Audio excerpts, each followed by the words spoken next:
everyone. You're watching Eagle News America. I'm Alan Baso-Yahe coming to you from Los Angeles, California. It is Thursday evening here, February 11, 2021. Tonight, we have updates from several of our correspondents across North America. Eliza Gonzalez-Manglatmot in Washington, D.C. The Center for Disease Control and Prevention updates the guidelines for mask use. Catherine Fiesta in Delano, California.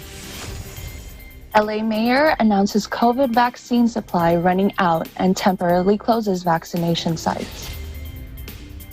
JP Era in Sacramento tells us Sacramento public libraries are reopening. Carlo Valdez in Union Township reports about Governor Murphy holding a roundtable on vaccine safety and access in New Jersey's Black community. Alfred Acenas in Honolulu reports about the Philippine Consul General in Hawaii addressing the state of Filipinos during a virtual town hall. For business news, Bobby Soriano in New York reports about the Biden administration and China holding their first phone call, semiconductor shortage hurting earnings, and throwing away leftover vaccine doses. Retail pharmacies are saying no. For EBC Sports, Melissa Potes in Tampa Bay reports about Bucs fans sharing their thoughts on Tom Brady and the Super Bowl win as Tampa Bay celebrates. And for tonight's roundtable, it's National Don't Cry Over Spilled Milk Day, looking on the bright side. Our coverage begins now. U.S. Speaker of the House of Representatives Nancy Pelosi says she is overwhelmingly proud of the Democratic impeachment managers making their case against ex-President Donald Trump in the U.S. Senate. Take a look. I'm so proud of our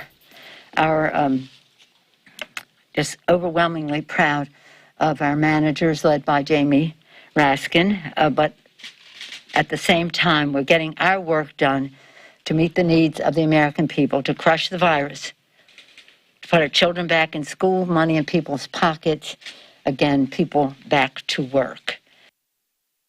Pelosi says the result of this search for justice depends on the impeachment of the impeachment managers.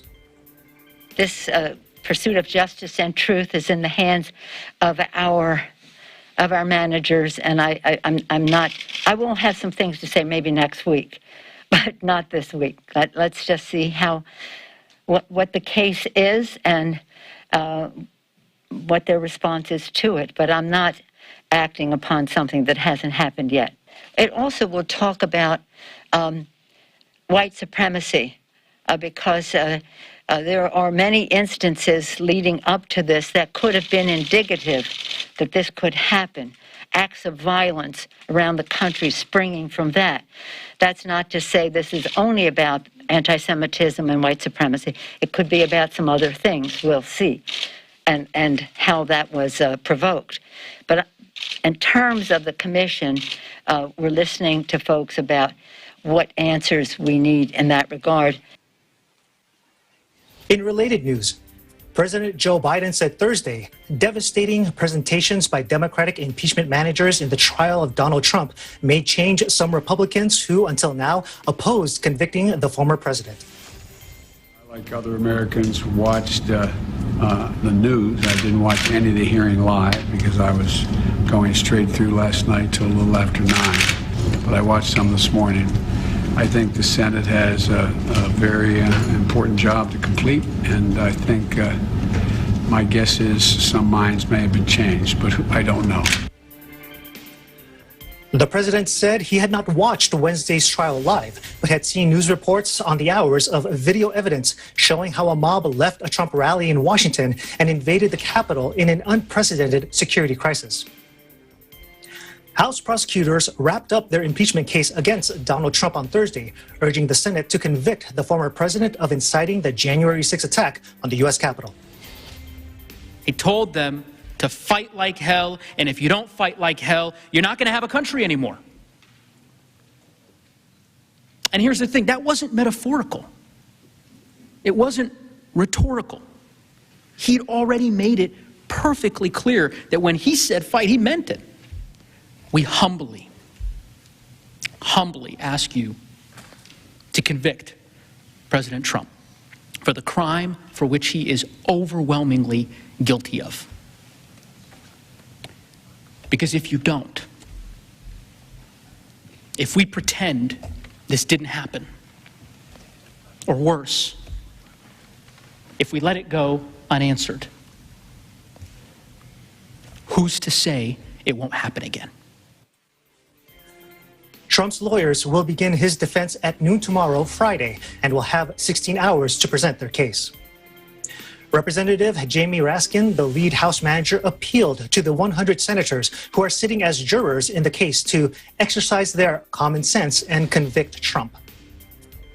And I wanted to start simply by saying that in the history of humanity, democracy is an extremely rare and fragile and precarious and transitory thing. Abraham Lincoln, we've got the power to impeach the president. The president doesn't have the power to impeach us. Think about that. The popular branch of government has the power to impeach the president. The president does not have the power to impeach us. Senators, America, we need to exercise our common sense about what happened. Let's not get caught up in a lot of outlandish lawyers' theories here. Exercise your common sense about what just took place in our country. During their two-day presentation, House impeachment managers used Trump's own words and harrowing video of the January 6th attack on the Capitol to make the case that he incited his supporters to try to stop congressional certification of Democrat Joe Biden's November 3 election victory. A Democratic majority House of Representatives impeached Trump on January 13 for inciting the attack, but a two-thirds majority is needed for conviction in the Senate. Democrats hold 50 seats, and there have been no indications that House prosecutors have managed to assemble the votes of 17 Republican senators needed for conviction. Now for today's COVID-19 numbers. According to the Coronavirus Resource Center of Johns Hopkins University and Medicine, as of 6 p.m. Eastern Time, Thursday, February 11, 2021, the number of cases of COVID-19 reported worldwide is now more than 107,615,000. Top three on the list of countries with recorded cases are the U.S. with 27.3 million, India with 10.8 million, and Brazil with 9.6 million. To date, more than 2,362,000 have succumbed to this virus. Top three countries with the most number of COVID-19 related deaths are the U.S. at more than 473,000, Brazil at more than 234,000, Mexico at more than 169,000. For tonight's COVID news, the World Health Organization on Thursday warned of a false sense of security in Europe, saying most of the continent's nations were still vulnerable despite a fall in COVID cases. The WHO Europe Director Hans Klues said the decline in cases may be deceiving when it comes to community spread involving variants of concern. More than 1 million cases are registered every week across the 53 member states in the UN agency's European region, which includes several in Central Asia. But the number of reported cases has been falling over the past 4 weeks, and deaths have also been declining over the past 2 weeks. At this point, the overwhelming majority of European countries remain vulnerable. Right now, it's a thin line between the hope of a vaccine and a false sense of security. The number of vaccine doses administered in Europe now stands 41 million, greater than the nearly 36 million cases recorded since the start of the pandemic. Based on information from 29 out of the 37 countries currently vaccinating in the European region today, 7.8 million people have completed their immunization series. That is equivalent to only 1.5% of the population of those 29 countries. The regional WHO director cautioned against rash decisions for countries contemplating easing restrictions. Time and again have we seen countries reopen too fast and lose hard-earned gains. I must reiterate that decisions to lift public health and social measures need to be underpinned with data, based on epidemiological assessment and health system capacity. Even though we are still seeing more than 1 million cases reported every week across the European region, the overall case incidence of COVID-19 has been declining for 4 consecutive weeks. And for 2 weeks in a row, the number of new deaths has decreased. While this is good news, the decline in cases conceals increasing numbers of outbreaks and community spread involving variants of concern, meaning that we need to watch overall trends in transmission carefully and avoid rash decisions. With the emergence of new variants, vaccinations could also be undermined if the virus is allowed to circulate, potentially causing mutations that may influence vaccine efficacy. Koontz said the expected benefits from vaccinations in controlling this pandemic may not be evident if we fail to halt transmission now. The WHO director also reiterated a call for an equitable distribution of vaccines to include poorer countries, both citing it as a moral imperative, but also as a means to mitigate risks. Across the WHO's European nation, 38 countries have recorded cases linked to the variant first discovered in Britain, and 19 nations have recorded cases from variants discovered in South Africa. The vaccination site at the New York Mets Citi Field Stadium has opened, but with only 800 doses to distribute over 4 days. New Yorkers wait anxiously outside the stadium in the hope of getting an appointment. But some say appointments are fully booked every time they try to get one, while others hope for the cancellations so they'd get a shot. There's nothing about appointment, all fully booked every time we try. And that's why we take chances. We're here since 6:45 this morning, trying to do maybe, hopefully that they're... I started over here online 5 o'clock in the morning, waiting a long time. So it's already almost 10 o'clock, 11 o'clock, I don't know. And then they told me there's no vaccination in here.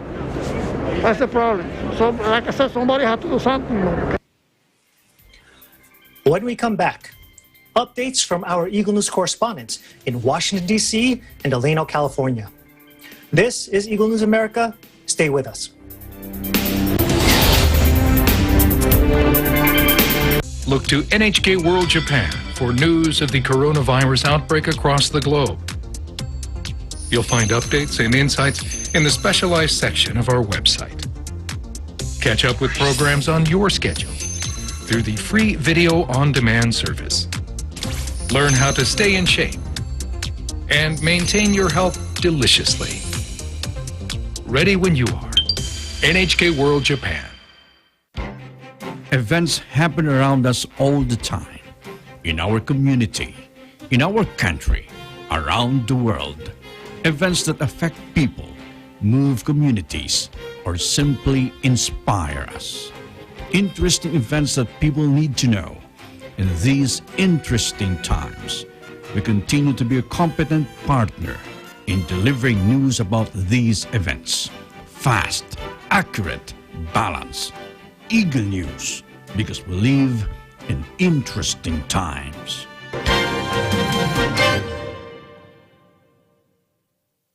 Hey there, Arnie Aquino here at Hatley Castle, one of the filming locations for the X-Men series. Don't forget to tune in to Digital Nest only on Net25.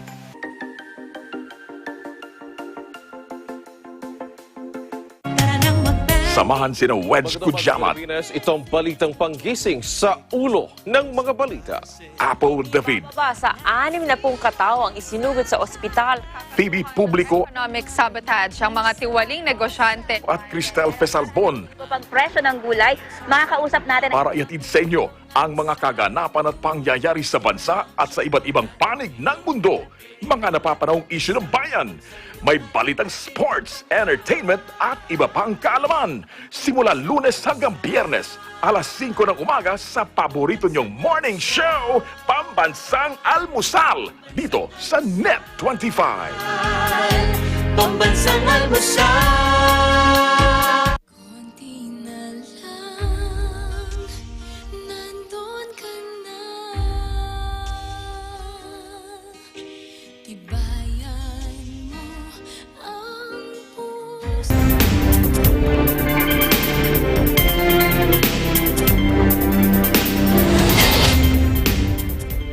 You're watching Eagle News America. I'm Alan Baso-Yahe in Los Angeles.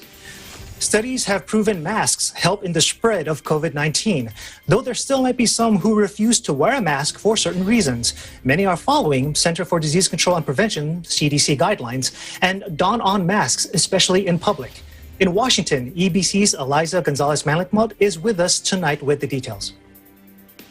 Good Thursday evening to you and a good Friday morning to our friends on the other side of the globe.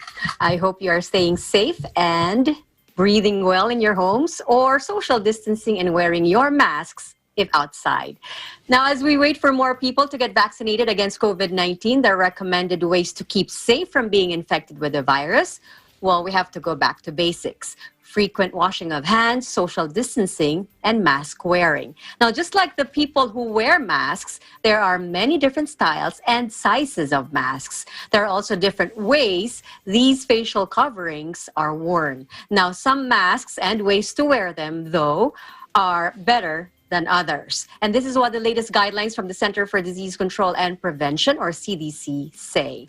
Masks should completely cover the nose and mouth, should fit snugly against the sides of the face and not have any gaps, and be handled only by the ear loops, cords, or head straps, and not by the surface of the mask. Now, since COVID-19 spreads mainly from person to person through respiratory droplets that come out of the nose and mouth when people breathe, cough, sneeze, talk, or sing, it is important that the mask does not have any gaps between the mask and the wearer's face. It is recommended then to make sure the mask fits snugly against the sides of the face. Now, to achieve a better fit, nose wires that secure a better fit on top of the mask are recommended. Mask fitters and braces were also suggested by the CDC to reduce air leakage from around the edges of the mask. Now, knotting and tucking is a technique also recommended, and this is done by knotting the ear loops of a 3-ply face mask where they join at the edges of the mask, and then tuck the unneeded material under the edges. Now, aside from the fit of the mask, another update was adding more layers. I know it's a bit hard, but wearing 2 masks or a double mask was mentioned by the CDC. Now, when using 2 masks, the guidelines say to wear a cloth mask and a disposable one under it. However, it is not recommended to combine 2 disposable masks or combine a KN95 mask with any other ones. Now, a double mask improves fit by pressing the inner mask closer to the face. It also improves filtration by adding another layer of material, therefore reducing the number of droplets that might come through the mask. Now, some don'ts are, number 1, don't wear a cloth mask with exhalation valves or vents since they allow droplets to escape. Number 2, don't wear a single layer or masks made of thin fabric that don't block light.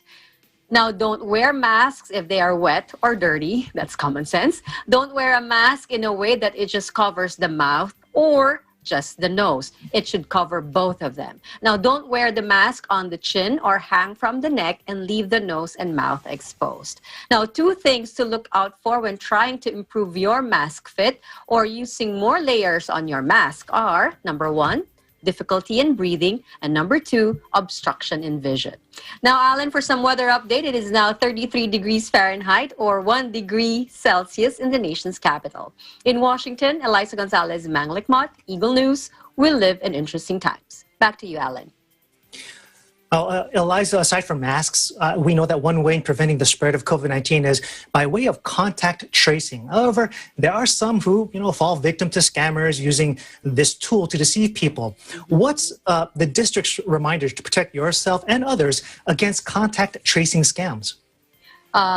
That's a good question, Alan. Now, DC officials are reminding its residents that scam callers may claim to be DC contact tracers and ask you for personal information. Now, here's how to identify the real DC contact trace force is calling you. If the real DC contact trace force calls, the caller ID will say DC COVID-19 team, as you can see on the screen, on any phone with any carrier. You will never You will never be asked for your immigration status, social security number, bank account details, or credit card numbers. Now, if you're suspicious of any call or form of contact that you believe is not from the DC Contact Trace Force, write down the caller's information, hang up, and visit the nearest MPD district station and have an officer take the report. Now, if the DC Contact Trace Force calls you, please answer the call because they need you to help stop the spread of COVID-19.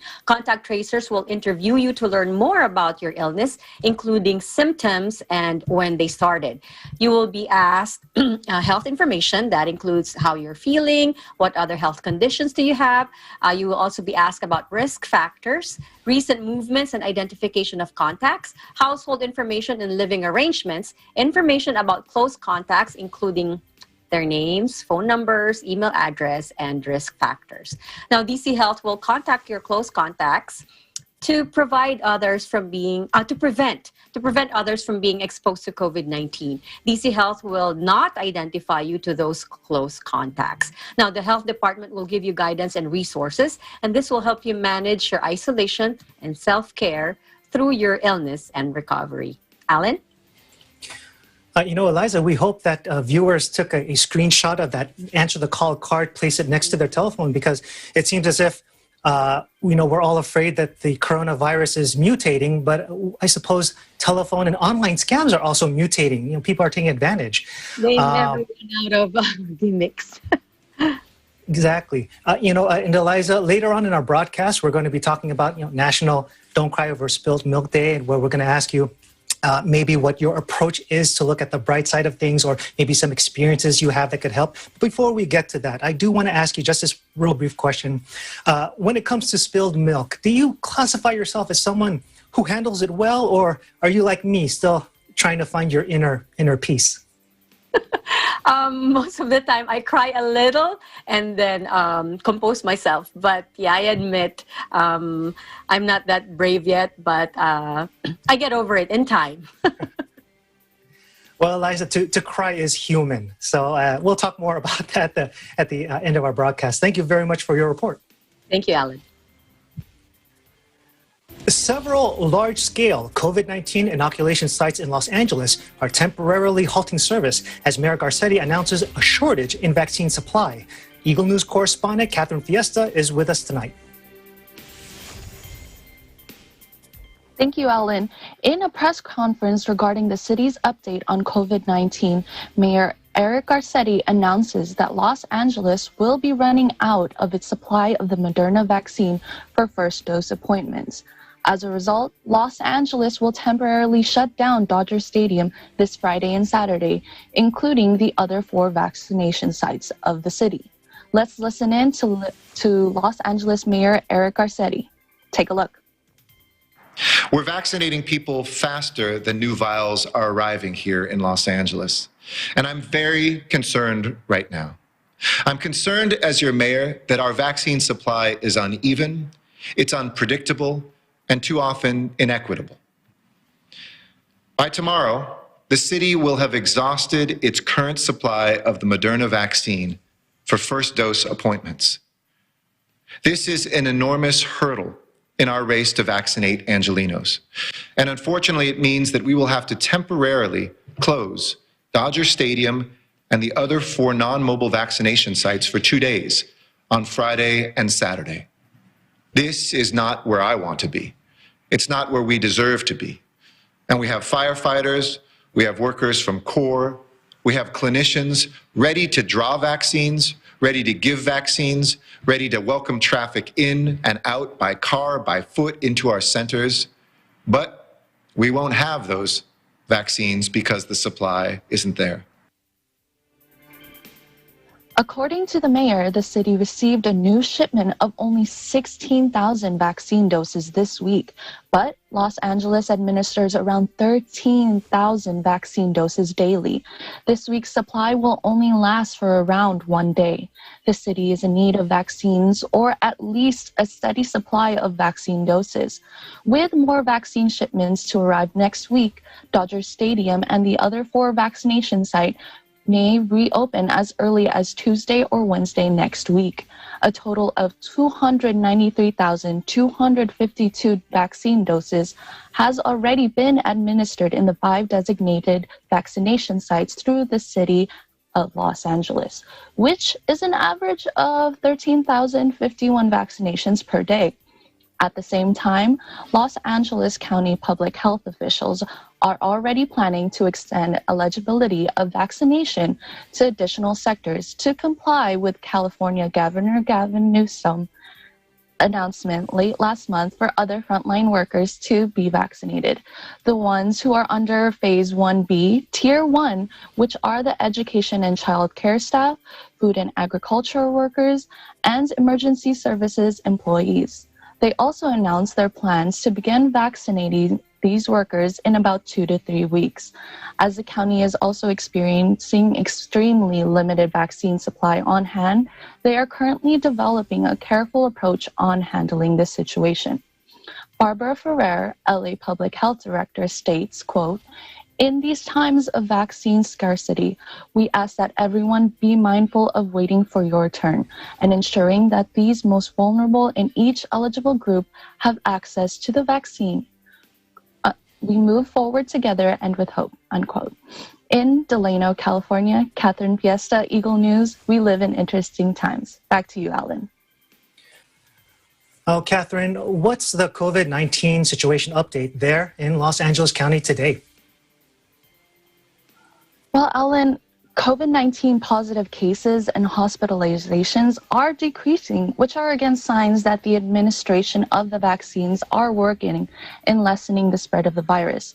Today, the Los Angeles County Department of Public Health announces 3,489 new positive cases, 160 new deaths, and 3,772 current hospitalizations. These numbers have significantly decreased compared to the significant surge experienced by Los Angeles right after the winter holiday season. Public health officials are urging everyone to continue to do their part in practicing required safety precautionary measures so that Los Angeles County can continue to progress and will move forward in this recovery period from COVID-19. Alan? And so, Catherine, we of course know that we would never discount or make light of the pandemic. The pandemic certainly is a serious case worldwide. But when we talk about little things, you know, because we're going to be talking about National Don't Cry Over Spilled Milk Day, sometimes it's those little things that really irritate us the most and cause us to have a bad day. We've all had bad days, right, Catherine? Oh, definitely. And when the little things happen in the early mornings and then they keep piling up, that's definitely a thing that I've experienced throughout my life. So later on in our broadcast, of course, we're going to ask you, maybe what's your approach to look at the bright side of things or maybe some experiences you might have had. But before we get to that, I want to ask you kind of the same question we asked Eliza. When it comes to those little things that might irritate us and cause us to have a bad day, do they linger for you, or are they things that, rear view, you don't even pay much attention to them anymore? Well, kind of like Eliza, I do kind of shed a few tears, but I believe that's totally healthy for your mental health to be able to experience the situation first and then, get up once you do realize that it's time to move on from the situation.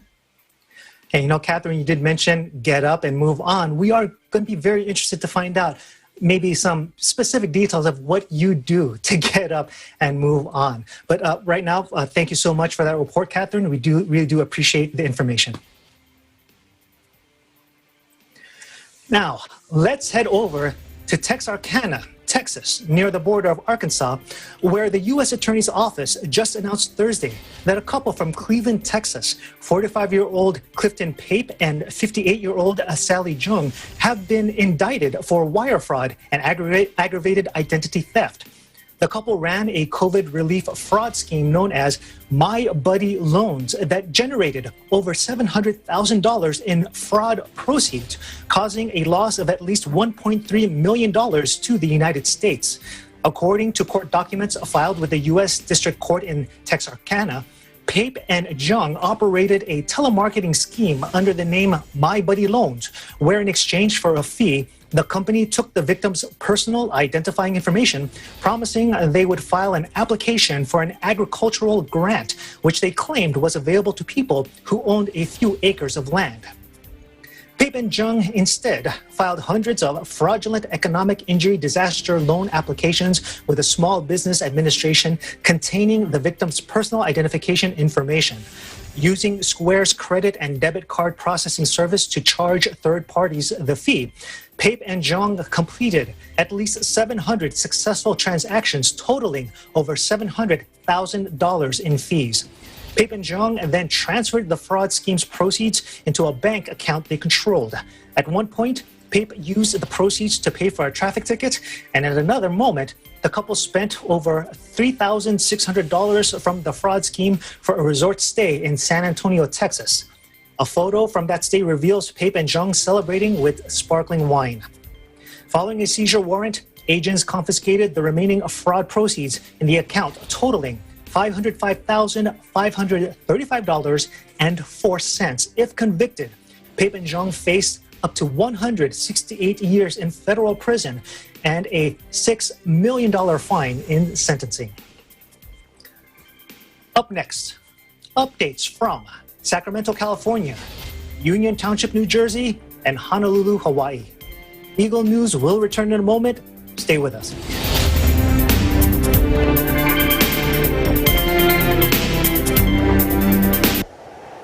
Innovation, digital disruption, globalization. Startups, micro, small, and medium enterprises, as well as large corporations, all face interesting challenges in the market today.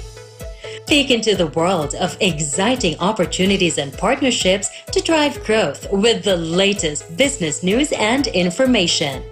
We are open for business. Your weekly dose of entrepreneurial inspiration to update you on the latest developments in the world of business. Get up close and personal with CEOs and thought leaders to help you discover valuable insights, sharpen your instincts for smart decision making with the latest markets and economic trends, disruptive ideas, global innovation, social entrepreneurship, and other leading-edge business ideas. Join the conversations to create a more vibrant environment for entrepreneurship. Catch Open for Business, from vision to action.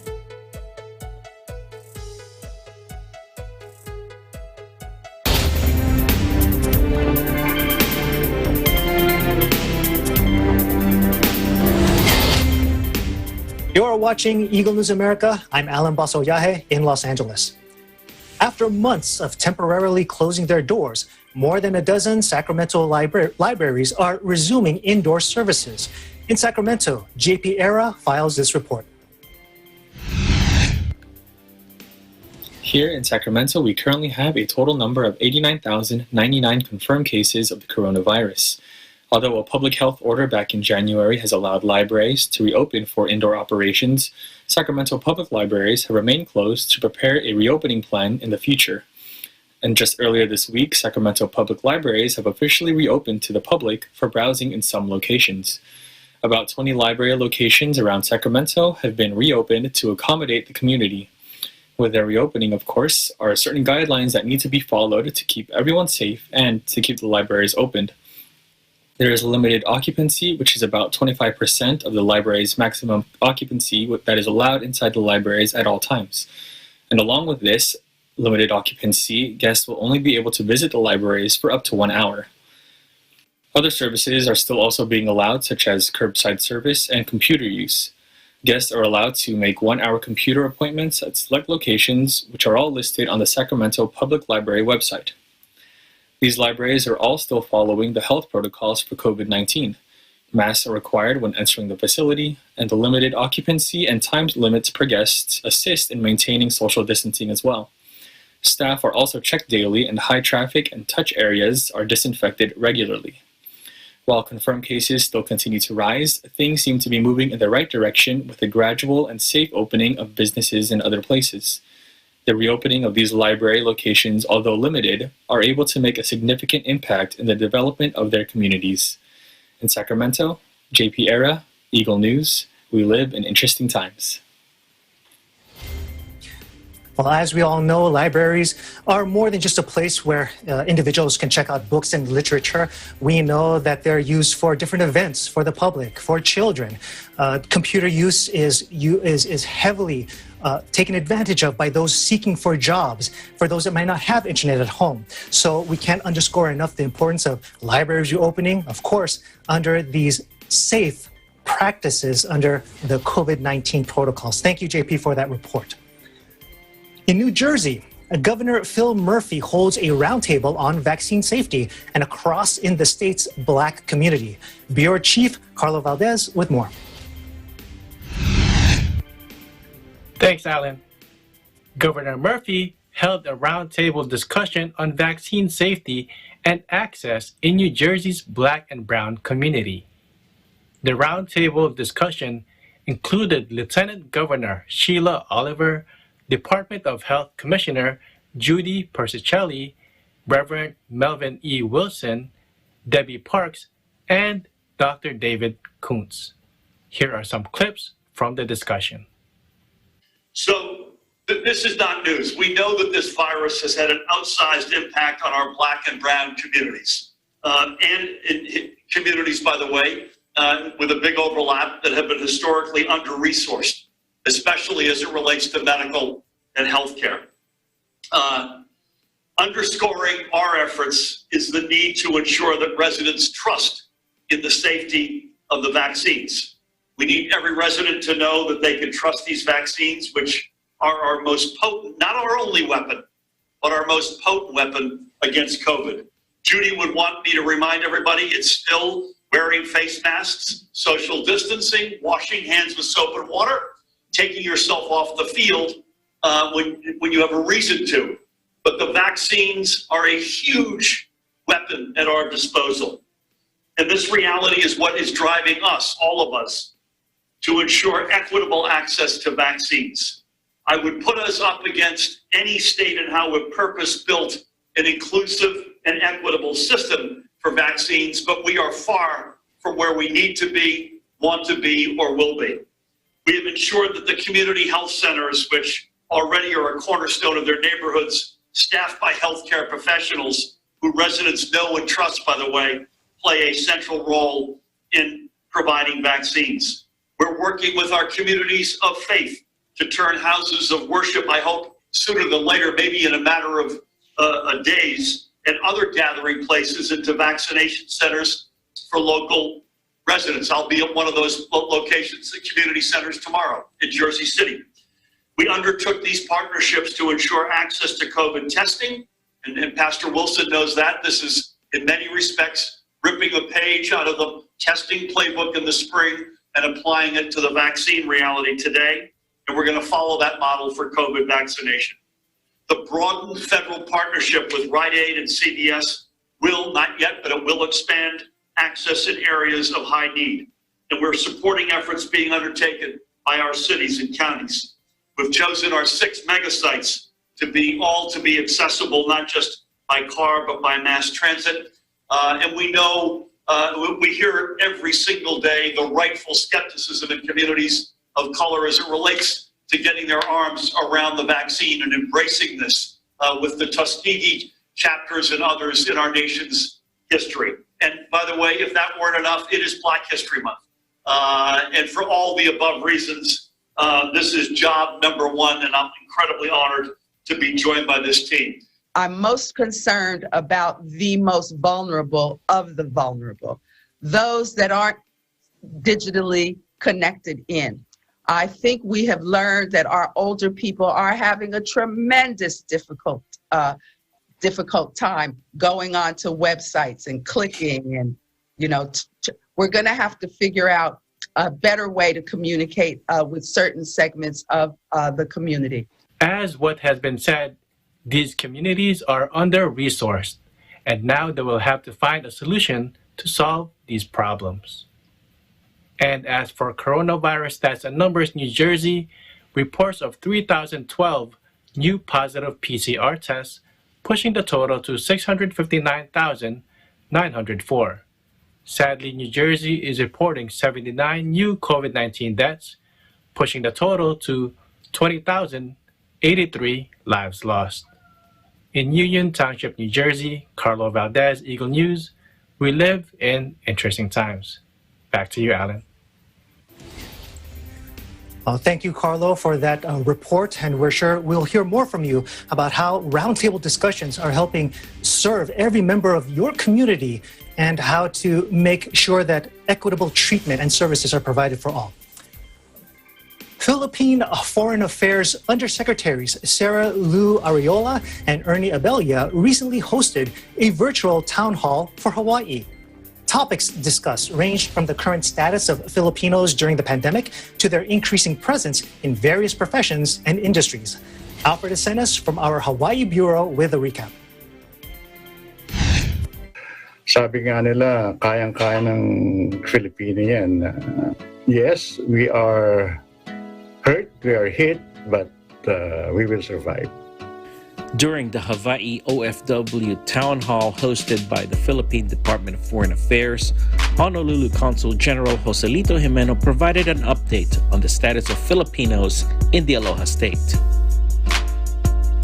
We number about 370,000 Filipinos, 26% of the 1.4 million population of Hawaii.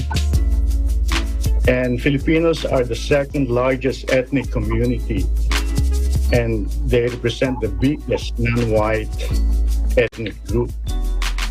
In terms of COVID cases, Hawaii surpassed 26,000, which is 1.6% have died. Again, Filipinos ranked second highest, both in terms of infections, 19%, in deaths. Because of the pandemic, the consulate has pivoted its engagement with the community, and our frontline services are shifted to online forums.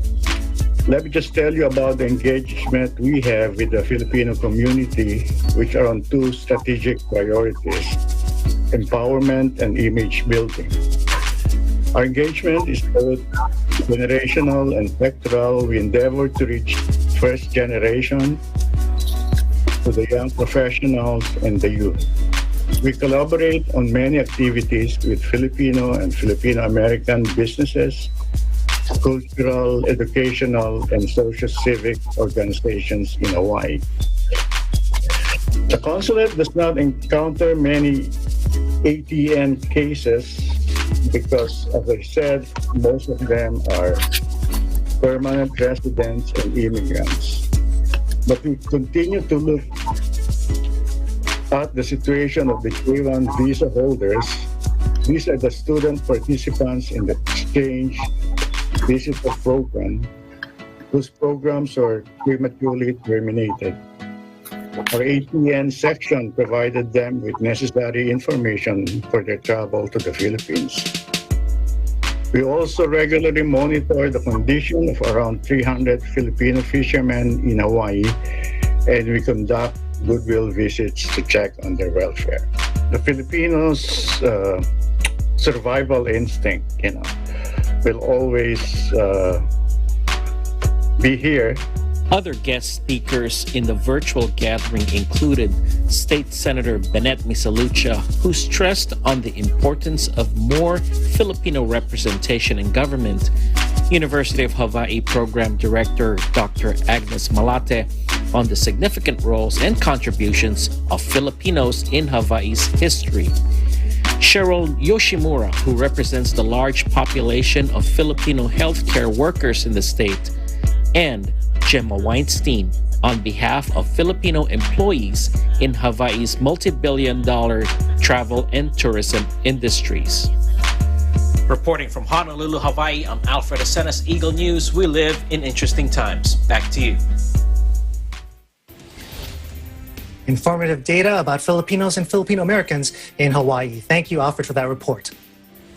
When we come back, business news, EBC Sports.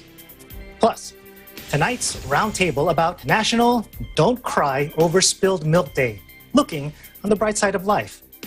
This is Eagle News America. Stay with us.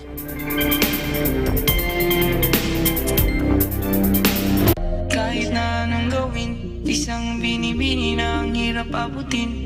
Papatuloy ba ako kahit matarik? O hindi matutuloy kasi hindi sabik? Pero ikaw na, ikaw na, ikaw na. Ikaw na nga ang gusto ko nila, diba?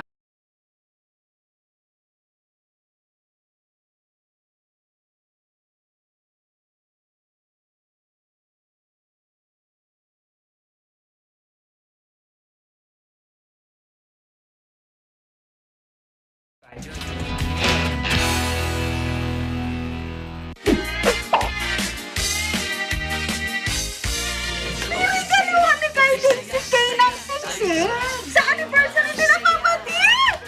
Wow! Bakit mo suot yung sing-sing ko? Anniversary gift ni Carding yan sa akin.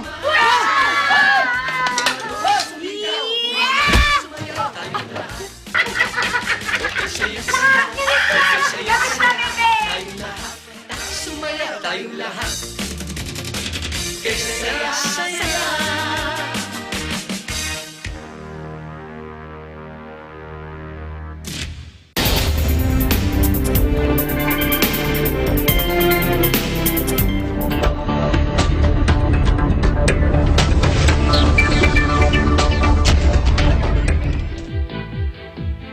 Several stories from our business desk in New York. Bobby Soriano files this report. Good evening. U.S. markets are closed. Here are your latest business headlines.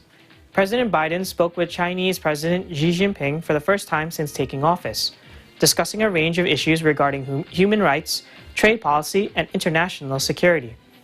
The call, which took place Wednesday night, put President Biden's concerns regarding China's, quote, coercive and unfair economic practices in the forefront, while his Chinese counterpart reiterated that cooperation is the only correct choice for both sides. This is the first call between the leaders of the two largest economies in the world since March of 2020, after relations between the two countries continued to deteriorate even after the signing of a trade agreement under former President Trump's administration. China failed to meet its 2020 purchasing targets of American goods under the trade agreement, and the Biden administration looks to respond by maintaining the Trump tariffs along with a more multilateral approach to China with its allies. From automakers to consumer electronics, semiconductor chips are a key component of these items, and the current global shortage is beginning to have an impact on earnings expectations in 2021. Yesterday, General Motors announced that due to the chip shortage, the company would have to cut back on production of several of its models that require the chips to control car features, and that its earnings for the year would be expected to drop by $1.5 to $2 billion.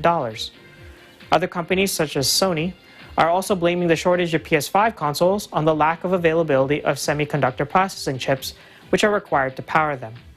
The semiconductor shortage is due to a perfect storm of high demand for electronics and a cut in supply as chip factories were forced to shut down during the pandemic. Lastly, as the vaccine rollout continues here in the United States and is expanding to retail pharmacies and grocery stores, one question that has become the center of attention is what should these companies do with leftover doses? Starting today, approximately 6,500 pharmacies in all 50 states will be receiving 1 million doses from the federal government. But states are not united in their rules for eligibility, with some states having strict penalties for businesses that inoculate customers who are not considered high priority, with some even going so far as suggesting disposing of leftover vaccine doses if no eligible individuals are available to receive them. Retail pharmacies such as CVS and Walgreens, however, disagree with the government's guidance and have enacted their own guidelines within their stores on addressing these situations. These guidelines include giving leftover doses to people who have signed up on a wait list or to their employees. One TikTok video has recently even become viral, which shows a random grocery shopper being flagged down to receive the vaccination rather than having the dosage go to waste. Bottom line, we're not going to let a dose go to waste, a CVS spokesman was quoted. Turning now to the weekly jobless claims numbers. First-time unemployment claims were at 793,000 for the week of February 6, which continues the downward trend from the adjusted 812,000 of the previous week's level. U.S. indices remained relatively flat today as investors were greeted with mixed economic news and earnings results. Reporting from New York, Bobby Soriano, Eagle News, we live in interesting times.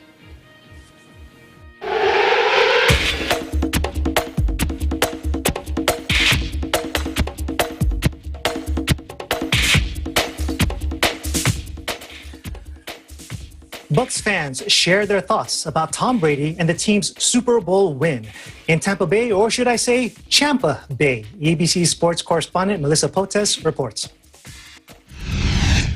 Having won their last Super Bowl in 2003, the Tampa Bay Bucs found the winning combination to bring home this year's Lombardi Trophy. With the acquisition of living legend quarterback Tom Brady and a diverse coaching staff, fans recount what this win means to them. I've been a lifelong Bucs fan because I grew up here. This has always been my team. Win or lose, good or bad, we've always been Bucs fans. So I am beyond thrilled that we finally got to bring home another win in our home city. Very excited. Tom Brady, there was so many haters in the world, and I just when he came here, I said, I think we're going to make believers out of a lot of people because it's not what he does on the field, it's what he brings to the locker room. It's the camaraderie. It's we're all in this together. You know, we can do it. My understanding was he was texting people at 11 o'clock at night, other teammates, we will win. It's just, it's that what he brings so much more than on the field. And of course, you know, I'm happy that he's here and that we won. This is what Tom Brady brought to Tampa. Made us believers again, because it was a long time before we just gave up on the Bucs, not thinking that we'll ever make it to the playoffs again. We'll be just like the old Bucs of old times, and Tom Brady changed all that. He really did. He brought the winning spirit to Tampa, and I appreciate that. The Buccaneers' offense is just superior in terms of like accuracy and the plays that they made. I don't think that the Chiefs' defense was just able to handle it, and so ultimately that's what provided the win. I think that's pretty cool that Tampa Bay has one of the most diverse coaching staffs. In order to work together as a team, you have to have a diverse coaching staff, but you have a diverse team, and just everybody gels together, and that's probably one of the reasons they have a lot of success. During the Super Bowl, we got more women representation in it with the first woman referee refereeing the Super Bowl. That's a big up for women. I like the fact that I'm a fan of, I guess, the diversity part of being the female as assistant coaches, and also the African American coaches, just because of the fact that I liken it to the Spurs and how they're at the forefront of that in San Antonio. And it's nice to, I guess, be leading the charge more than anything else. It's awesome actually seeing the parade on the boats. Only being from San Antonio, the only thing I've seen is trolley cars, and hopefully catch a glimpse of Tom Brady and the guys, Gronk, right? I'm just looking forward to seeing everybody kind of celebrate after we hear it all the time, but after the year that everybody's after, it's always a nice welcome. Well, I think we were put on the map after the first win, and that kind of started bringing some prominence to our area. But after this past year, with the 4 teams that we've been able to bring to such a stellar level, I think we're most definitely on the map, 100%. This is a great place to live. Tampa Bay. Tampa Bay. In Tampa Bay, Melissa Potes, Eagle News. We live in interesting times. Well, we certainly want to congratulate the Super Bowl champs, Tampa Bay. And we can just imagine that probably part of their winning strategy is perhaps focusing on the big picture and big issues and not letting little issues sideline them. And which leads us to our roundtable discussion today. It's National Don't Cry Over Spilled Milk Day. Instead, try to look at the brighter side of life. And to help demonstrate what we mean, I did ask my wife to go to the supermarket and bring me some milk to actually use as my demonstration. Unfortunately, she forgot it. And, you know, I could cry about it, but today is National Don't Cry Over Spilled Milk Day, so I refuse to. Instead, what I will do is move on and bring up to this discussion our correspondents Eliza and Catherine to talk about how to look on the brighter side of things. Hey, Catherine. Hi, Eliza. How did you all like my segue into National Don't Cry Over Spilled Milk Day? Perfect. So, Eliza, if we could start with you first, can you talk to us maybe an approach to looking at the brighter side of life, or maybe any experiences you might have had? Please share with us. Okay, of course, there's a lot of instances where we can apply this saying, but let me share with you one story. It was years ago. I was graduating from high school, and I was getting ready to get into college. But on the day of my college admission test, I missed it. Supposedly it was 8 in the morning, and for some reason I thought it was the one scheduled in the afternoon. But when I checked my permit, I realized that I missed it.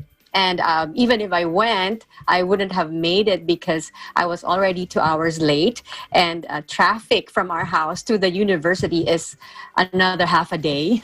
But I'm exaggerating. It will take me forever to get to the campus. So what I did, of course, I cried for the next hour thinking I missed my chance to get into my dream university. And when I say dream university, Alan and Catherine, I mean it was the only college I applied to because it was the only one that I wanted to attend. So I thought to myself, okay, I can't do anything now. I missed it. So I thought there are dozens more universities I can apply to, right? I wiped the tears off my face and kind of convinced myself that that university wasn't meant to be for me.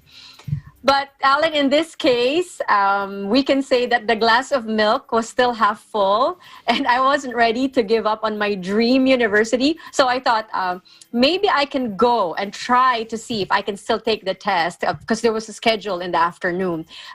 What's the worst that can happen, right? I already missed it. If they say yes, then good for me. If they say no, at least I tried. So crying there and not doing anything, it won't get me what I wanted. So I took the chance and still went to the testing site. And once I got there, I asked the one in charge if I can still take it. And she said, okay, let me see your permit. And just like that, she told me to join the next batch, which was that afternoon. So I took the test. I got in, and now I'm a proud alumna of the University of the Philippines, College Baguio. That's my story. Eliza, I'm not sure I could have handled that situation with the grace that you displayed. What we did enjoy hearing you say is you got up and you made something happen. Wouldn't you agree that just sitting and pouting and just wallowing in our own misery doesn't accomplish anything? Would you agree with that? Yeah, I agree. If you think there's still a chance, take it, and then go for it. Like I said, what's the worst that can happen? If it's not for you, it's not for you. But if it happens, then good for you. Right. We will never know unless we go for it. Thank you for that, Eliza. I'm sure that was helpful advice to many, especially college students or those looking to start their college career. Let's move on to Catherine. Catherine, talk to us about National Don't Cry Over Spilled Milk Day, looking at the bright side of life. So I have a story as well. This one is more on the sports side of things. I was a high school athlete, but unfortunately, due to some circumstances, me and my family moved. So for my senior year of high school, I played basketball with a team. And unfortunately, on my senior night, which I was a senior, I was given no playing time. So coming from a Division I school and then playing for a Division III school where I couldn't even play during my senior night, I was definitely a little bit sad, and tears were spilled over this, glass of milk that spilled. But I went on and continued to work hard, even though after high school, I continued to play basketball. And surprisingly, I was casted onto a team that went on to win on the national level. And so, this was more of a long-term kind of getting up and moving on from the situation. But I never let that experience hold me back from continuing to play a sport that I loved so much. And perhaps if it was something that you weren't passionate about, maybe you wouldn't have cared, but it was because it was something that was very close to you. Veering off the subject a little bit, could you give any advice to any potential athletes who want to do what you're doing to make themselves competitive, and let's say in basketball? So yeah, I started out in my sports career at middle school as a lanky child who didn't know how her hand coordination was, and I loved the sport even though I was not the best at it. But because I loved it so much, I would take time even out of the practices that we held with the team to hone my skills. And though I was not the best growing into middle school, I was a starter coming up to high school.